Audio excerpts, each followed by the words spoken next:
আমার চারধাম যাত্রার তৃতীয় পর্বে আপনাদের সকলকে স্বাগত জানাই। দেবভূমি উত্তরাখণ্ডের গাড়োয়াল হিমালয়ের সৌন্দর্য অপূর্ব এবং তার পাশাপাশি সুরনীল আকাশের সৌন্দর্য যেন অবর্ণনীয় এবং অকল্পনীয়। তো আমরা কিন্তু আছি সকাল সকাল এখন উত্তরকাশীতে। তো আমরা এখান থেকে চলে যাবো কিন্তু সিধা গঙ্গোত্রী, কারণ আমাদের গঙ্গোত্রী যাত্রাটা করতে হবে। তো এখন কিন্তু বাজে হচ্ছে সকাল 7টা। তো এই যে আমাদের গাড়িতে তোমার লাগেজ প্যাকিং চলছে, মানে রেডি হচ্ছে। আর এখানে কিন্তু হালকা বৃষ্টি হচ্ছে। তো আমরা কিন্তু ছিলাম হচ্ছে হোটেল শিবগঙ্গা ভিউ। গতকাল বেশ রাতেই আমরা উত্তরকাশীতে এসে পৌঁছেছি, আর আজ উত্তরকাশী থেকে যাত্রা শুরু করব গঙ্গোত্রী ধামের উদ্দেশ্যে। উত্তরকাশীর হোটেলের সামনের ভিউটা এতটা সুন্দর ছিল যে ছেড়ে আর বেরোতে ইচ্ছে করছিল না, কিন্তু বেরোতে তো হবেই, তাই সকাল সকাল তৈরি হয়ে বেরিয়ে পড়লাম। এখান থেকে কিন্তু সিধা চলে যাওয়া হচ্ছে আমরা গঙ্গোত্রী। তো ওইখানে কিন্তু কিছু জায়গা আছে, তার মাঝখানে আমরা স্পটগুলো যাব, সেগুলো তোমাদের সাথে কিন্তু আমরা শেয়ার করব। চলো আস্তে আস্তে যাওয়া যায়। আজ 26শে জুন 2024। আমাদের আজকের গন্তব্য গঙ্গা মায়ের কোলে গঙ্গোত্রী ধাম। উত্তরকাশী থেকে গঙ্গোত্রী ধামের দূরত্ব প্রায় 80 থেকে 90 কিলোমিটার। সময় লেগে যাবে প্রায় 5 থেকে 6 ঘন্টা। কিন্তু আজ প্রথমেই আমরা যাব হর্ষিল ভ্যালি, যা কিনা উত্তরকাশী থেকে মাত্র 60 কিলোমিটার দূরে অবস্থিত। আজ যাত্রা শুরুতে সাথে ছিল কিন্তু বৃষ্টি, কিন্তু সেই বৃষ্টি মেঘ কেটে এখন রোদের ঝলকানি দিয়েছে। শুভ্র নীল আকাশ কত অপরূপ লাগছে। আমাদের যাত্রার পথে একটা জায়গায় দাঁড়ালাম, একটা সুন্দর মন্দির পাহাড়ের কোলে। সেখান থেকে পাহাড়ের দৃশ্য যেন আরও সুন্দর লাগছে। তো চলতে চলতে কিন্তু আমরা এক জায়গায় দাঁড়িয়েছি, কারণ অসাধারণ কিন্তু এই জায়গাটার ভিউ লাগছে। এর সামনে একটা মন্দির রয়েছে, আর সাইডের ভিউটা দেখো, অসাধারণ ভিউ কিন্তু। মানে এতক্ষণ ধরে দেখতে দেখতে আসছিলাম, তো ভাবলাম মাঝখানে একটু দাঁড়িয়ে পড়ি, কেন অনেকটা জার্নি আছে, এখনও প্রায় ওই 45-50 কিলোমিটার মতন আমাদের জার্নি রয়েছে। তো চলো আস্তে আস্তে এগোতে থাকি। আর তোমরা খালি ভিউটা দেখো, কত সুন্দর ভিউ। এখানে কিন্তু জায়গাটা সুন্দর পেয়েছি, তাই আমাদের কিন্তু এখানে ফটো একটু ক্লিক হচ্ছে। এই যে ফটো ক্লিক হচ্ছে, হিরোরা কিন্তু দাঁড়িয়ে পড়েছে একদম রেডি হয়ে। ক্যামেরাম্যান এই যে রেডি, আর এদিকে আমার ফটো তোলা হচ্ছে। বেশ কিছুটা সময় বিরতির পর আমরা আবারও এগিয়ে চললাম গাড়োয়াল হিমালয়ের এই পথ ধরে। উত্তরকাশী থেকে গঙ্গোত্রী যাওয়ার পথের শোভা যেন অবর্ণনীয়। উত্তরকাশী থেকে 60 কিলোমিটার পথ পেরিয়ে আমরা প্রায় প্রবেশ করে ফেলেছি উত্তরাখণ্ডের ভাগীরথী নদীর তীরে অবস্থিত সবথেকে সুন্দর এবং অন্যতম গ্রাম হর্ষিল ভ্যালিতে। উত্তরাখণ্ডের একটি সুন্দর জায়গা, যা এখনও অনেকের কাছেই অজানা, যেখানে বিশাল হিমবাহ থেকে খুব সুন্দর নীল নদী বয়ে চলেছে, এবং এই নদীর পাশাপাশি গড়ে উঠেছে বহু গ্রাম, যার মধ্যে সবচেয়ে সুন্দর অন্যতম গ্রাম হর্ষিল ভ্যালি, যা কিনা গঙ্গোত্রী থেকে মাত্র 10 কিলোমিটার দূরে অবস্থিত। তো আমরা কিন্তু এখন দাঁড়িয়েছি হচ্ছে হর্ষিল ভ্যালিতে। তো এইখানে কিন্তু এই ক্যাফেতে আমরা একটু খাওয়া দাওয়া করবো, মানে সকালের ব্রেকফাস্টটা করে নিই। আরে লাভলি জায়গা হর্ষিল। হ্যাঁ, সবচেয়ে আমাদের এখন হর্ষিলে থাকলে ভালো হতো। এখানে একদিন থাকতে হবে, তাই না? অন্যবার একবার আসবো যেখানে হর্ষিলে থাকবো। তো অন্যবার কিন্তু আমার প্ল্যানটা খুবই করব, মানে এই জায়গাটা কিন্তু অসাধারণ লাগবে, এই যে ক্যাফে হর্ষিল। তো এইখানে কিন্তু আমরা এখন একটু সকালে ব্রেকফাস্ট করবো, মানে সকালবেলা একটু অনেক টাইম হয়ে গেছে, সকাল থেকে এখন প্রায় 10টা বাজতে চললো। আমরা অনেক সকালে উঠেছি, তো এতক্ষণ ধরে গাড়ি করে প্রায় 1.5-2 ঘন্টা 2.5 ঘন্টা ধরে আসলাম। তো সকাল থেকে কিন্তু এখনও চা পর্যন্ত খাইনি, মানে গাড়িতে কিছু খাওয়া নিয়েছিল, ওই কেক ফেক বিস্কিট সেগুলোই খেয়েছি। তো তোমরা খালি ভিউটা দেখো, মানে যেটার জন্য আমরা এই ক্যাফেতে দাঁড়ালাম সেটা হচ্ছে ভিউটা, মানে অসাধারণ কিন্তু একটা ভিউ, মানে আলাদাই লাগছে জায়গাটা। আমার তো এই জায়গাটা ছেড়ে যেতে ইচ্ছা করছে, মানে এত সুন্দর জায়গাটা লাগছে। ভাবছি ক্যাফেতে বসে বসে এই ভিউটাকে আমরা এনজয় করি। তো এখানে একটু চা খেয়ে নিচ্ছি প্রথমে, তারপরে কী হবে, পুরি, তাই তো? পুরি আর ভাজি, পুরি ভাজি, মানে সুন্দর ভিউ, আর সাথে হচ্ছে গরম চা সকাল সকাল। আমাদের কিন্তু ব্রেকফাস্ট চলে এসছে, পুরি আর তরকারি। এটা কিন্তু নিয়েছে হচ্ছে 150 এক প্লেটে, 5 পিস দিয়েছে। সকালের কিন্তু ব্রেকফাস্ট আমাদের কমপ্লিট। এবার কিন্তু আমরা আস্তে আস্তে সামনের দিকে এগিয়ে যাবো, কেন সময় অনেক হতে চলেছে। তো সন্ধ্যার মধ্যে কিন্তু আমাদের হোটেলে পৌঁছাতে হবে। 2-3 দিন ধরে ভালো করে ঘুমাতে পারছি না, তো শরীরটা একটু খারাপ খারাপ লাগছে। কতক্ষণ আর ঘুমালাম? 5 ঘন্টা তো ঘুমালে। 5 ঘন্টা? 5 ঘন্টা না, তার কম ঘুমিয়েছি, 4 ঘন্টা ঘুমিয়েছি। তো এখানে এসে কিন্তু ভোরবেলা কিন্তু আমার উঠতে হচ্ছে, প্রায় টানা এখনও তো সবাই শুরু একদিন হয়েছে। তো এই গাড়ি করে কিন্তু আমরা এখন টানা ঘুরবো, মানে যতদিন এখানে থাকবো ততদিন কিন্তু এই গাড়ি আমাদের সাথে থাকবে। হাই হাই হাই এবার নিজের মুখটাও দেখাও, কেমন লাগছে তোমার নিজেকে ঘুরতে বলো? ভালোই লাগছে। বুঝলাম। একটা কথা বলবো, হয়তো তোমরা এই মানুষটাকে একভাবে দেখো ক্যামেরাতে, কিন্তু সম্পূর্ণ অন্য মানুষ, ঠিক আছে? আর কোনো মানুষকে সামনে থেকে দেখার না মেজাজটা অন্যরকম, মানে মারাত্মক লেভেল। হার্শিল ভ্যালি শুরু হয় যেখান থেকে ভারতের সব থেকে বড় নদী গঙ্গা হিমালয় পর্বত থেকে নেমে গঙ্গোত্রী থেকে বইতে বইতে নিজের প্রথম ধারায় প্রবাহিত হয়, যার নাম এখানে ভাগীরথী।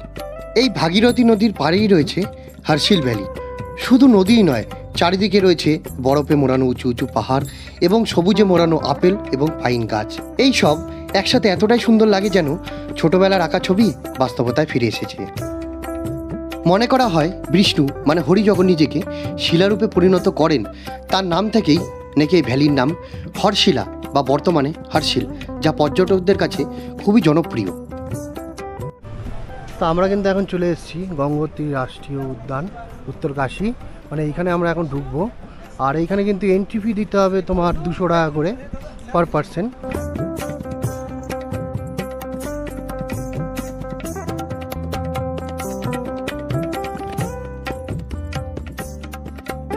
তো আমরা কিন্তু ভেতরে এন্ট্রি নিয়ে নিয়েছি, আর এখানে কিন্তু এন্ট্রি ফি হচ্ছে পার পার্সন 200 টাকা করে। আর ভেতরে কিন্তু ক্যামেরা বা ফোন অ্যালাউ আছে, কিন্তু ড্রোন কিন্তু অ্যালাউ নেই। আর সাথে যদি প্লাস্টিকের তোমরা জলের বোতল নিয়ে যাও তার জন্য কিন্তু 100 টাকা করে এরা চার্জ নেয়। মানে প্লাস্টিকের বোতলটা নিয়ে যাবে, নিয়ে যদি সেটা সাথে করে ফেরত নিয়ে আসো তার জন্য 100 টাকাটা তোমরা ফেরত পেয়ে যাবে। আর যদি এখানে কোথাও ফেলে দাও বা কিছু, তাহলে কিন্তু 100 টাকা ফেরত পাবে না। 100 টাকার কথাটাও নয়, যদি ফ্রিও থাকতো তাও আমি অনুরোধ করব, আমি জানি আপনারা না আনাই উচিত, এইসব জায়গা আনুন, জল খান, অবশ্যই হাঁটা যখন আছে জল খান, কোথাও কোনো প্লাস্টিক বা কিছু ফেলবেন না প্লিজ। এত সুন্দর একটা জায়গা, মানে অভূত সুন্দর, অভূত সুন্দর। তো এবার কিন্তু আমাদের হাঁটাটা শুরু হয়ে গেছে, আর রাস্তাটা দেখতেই পাচ্ছ কতটা সুন্দর। কিন্তু আমাদের কিন্তু পুরোটা হেঁটে হেঁটে উঠতে হবে, এটা পুরো 2 কিলোমিটারে কিন্তু ট্রেকিং আছে। তো আস্তে আস্তে যতটা যেতে পারবো যাবো, তারপর কিন্তু আবার ফেরত হয়ে আমরা চলে আসবো।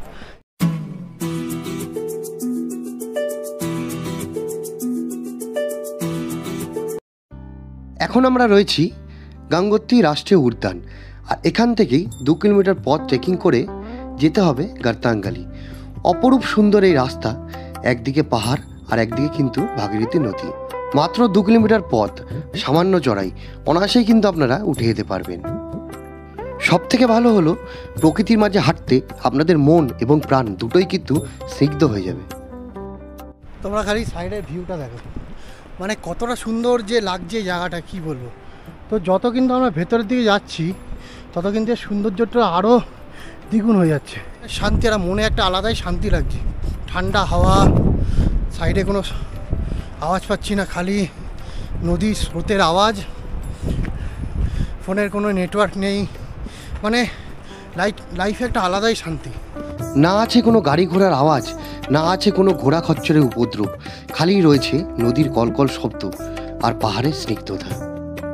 এই জায়গাটা তোমরা খালি দেখো, মানে একটুখানি আমার ভুল আর সিধা আমি ওপরে, মানে এত খতরনাক জায়গা। আমি কিন্তু ভিয়েতনামে গিয়েও তোমার ট্রেকিং করেছি, কিন্তু এরকম খতরনাক কিন্তু দৃশ্য আমি ভিয়েতনামে দেখিনি। তো আমাদের এখান থেকে কিন্তু পুরো আবার নিচে নেমে যেতে হবে।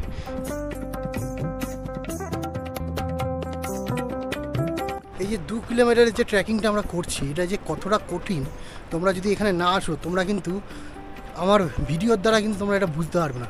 তোমাদের এটা অনুভব করার জন্য আর এই শান্তিটা নেওয়ার জন্য, মজাটা নেওয়ার জন্য কিন্তু তোমাদের এই ট্রেকিংটা করতে হবে। দেখো খালি, মানে অসাধারণ ভিউ। আমি কোনটা ছেড়ে কোনটার ভিডিও শট নেব আমি নিজেই বুঝতে পারছি না।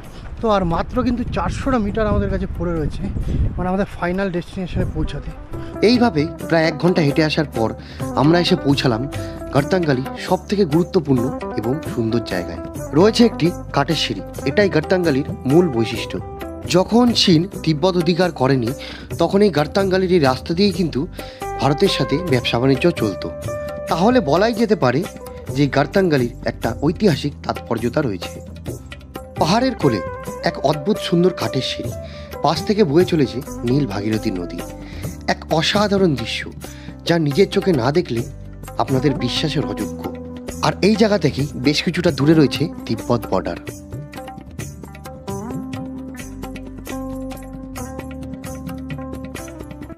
তো সবাই কিন্তু সামনে ফটো ক্লিক করছে, আর জায়গাটা দেখতেই পাচ্ছ তোমরা কতটা খতরনাক, মানে বলার মতন না। আরও কিন্তু আমাদের প্রায় নিচে যেতে হবে এই সিঁড়ির দ্বারা। তো চলো আস্তে আস্তে আমরা সামনে যেতে থাকি। কেমন কেমন বরঞ্চ এরম যদি কালকে থাকতো আরো 10 কিলোমিটার হেঁটে নিতে পারতাম। ভারত ও তিব্বতের মধ্যে প্রাচীন বাণিজ্য পথ এই গার্তাঙ্গালি। 136 মিটার লম্বা কাঠের একটি সিঁড়ি এবং 11,000 ফুট উচ্চতায় অবস্থিত।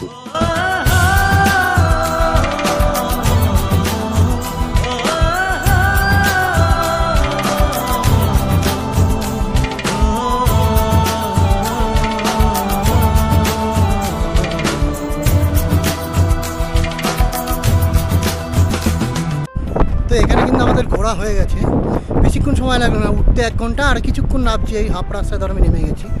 তো এবার কিন্তু যাবো হচ্ছে গঙ্গোত্রী। তো এখানে ঘুরে কিন্তু আপনাদের খুবই সুন্দর লাগবে যারা যারা এখানে আসতে চাইছেন। তো বেশ কিছুটা সময় এই গার্তাঙ্গালিতে কাটানোর পর আমরা আবারও সেই মায়াবী পথ ধরে এগিয়ে চললাম আমাদের গন্তব্য গার্তাং থেকে গঙ্গোত্রী ধাম। আজকে রাতটা আমরা গঙ্গোত্রী ধামেই কাটাবো।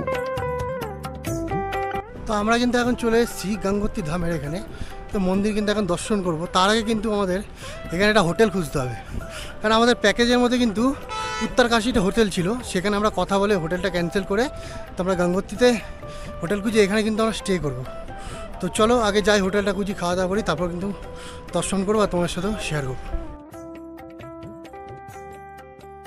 তো 4 ধামের যে রেজিস্ট্রেশন কার্ড আছে, তো সেই কার্ড দিয়ে কিন্তু তোমাদের এইখানে একটা কুপন করাতে হবে, মানে এন্ট্রি টোকেন করাতে হবে, তারপরে কিন্তু তোমরা দর্শন করতে পারবে। যেটা আমরা কালকে করেছিলাম ইউনিভার্সিটিতে, সেটাই কিন্তু গঙ্গোত্রীতেও করতে হবে। তো আমাদের করা হয়ে গেছে, করে কিন্তু এইখানে আবার টোকেন তোমাদের জমা নিয়ে নেবে, নিয়ে তারপর তোমরা কিন্তু আস্তে আস্তে সামনের দিকে এগিয়ে যাবে।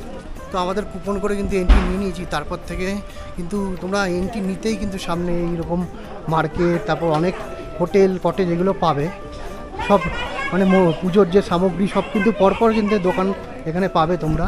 আর মন্দির কিন্তু একদম বেশি দূর না, একদম গেট থেকে কিন্তু 500টা মিটার মন্দির, মানে যেখানে আমাদের গাড়ি পার্কিং হয়েছে সেখান থেকে 500 মিটার, আর যেখান থেকে তোমরা টোকেন নেবে মানে কুপনটা নেবে সেখান থেকে কিন্তু 400টা মিটার। তো এই যে তোমরা দোকান দেখতেই পাচ্ছ। তো আমরা এবার আস্তে আস্তে এগিয়ে যাবো, কারণ আমাদের প্ল্যান হচ্ছে কিন্তু মন্দিরের সামনে কিন্তু আমরা একটা হোটেল নেবো, যেখানে সরি আমরা কিন্তু মন্দিরের দর্শন করতে পারবো। তো চলো।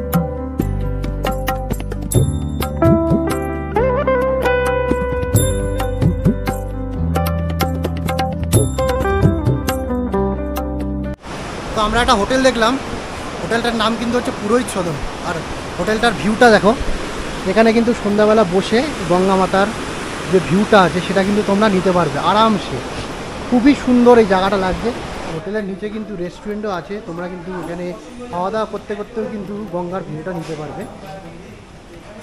এই যে রেস্টুরেন্টও আছে, এখানে রান্নাবান্না হচ্ছে, লোকে খাওয়া দাওয়া করছে, মানে খুবই সুন্দর। তো চলো আমরা একটুখানি ব্যাক খাওয়া দাওয়া করে নিই। আর আমাদের সেই পার্কিংয়ে কিন্তু অনেক বড় বড় ট্রলি রয়েছে, সেগুলোকে কিন্তু টেনে টেনে নিয়ে আসতে হবে। তো আমরা এখন কিন্তু ধোসা খেয়ে নেবো সবাই মিলে, গরম গরম ধোসা।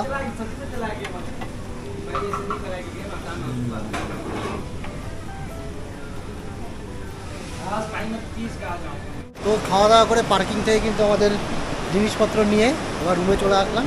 তো এইটা হচ্ছে আমাদের রুম, কিন্তু ছোট রুম, বেশ ভালোই আরামসে, মানে আমাদের তো বেশিক্ষণের সময় না, এখন ধর ঢুকলাম রুমে, ভোরবেলা আবার চলে যেতে হবে। তো কিছু ঘন্টার জন্য আর কি রুমটা নিয়েছি। তো ঠিকই আছে, 1200 টাকা করে, মানে মন্দিরের একদম এই যে সামনেই হচ্ছে মন্দির, মানে এটা ক্রস করলে আর মন্দিরের সামনেই আমাদের রুম। আজকের ভিডিওটা আমি এখানেই শেষ করছি। ভিডিওটি ভালো লাগলে অবশ্যই লাইক এবং কমেন্টের মাধ্যমে জানাবেন, আর সাবস্ক্রাইব করে পাশে থাকবেন। আবারও ফিরছি গঙ্গোত্রী ধামের পরবর্তী ভিডিও নিয়ে।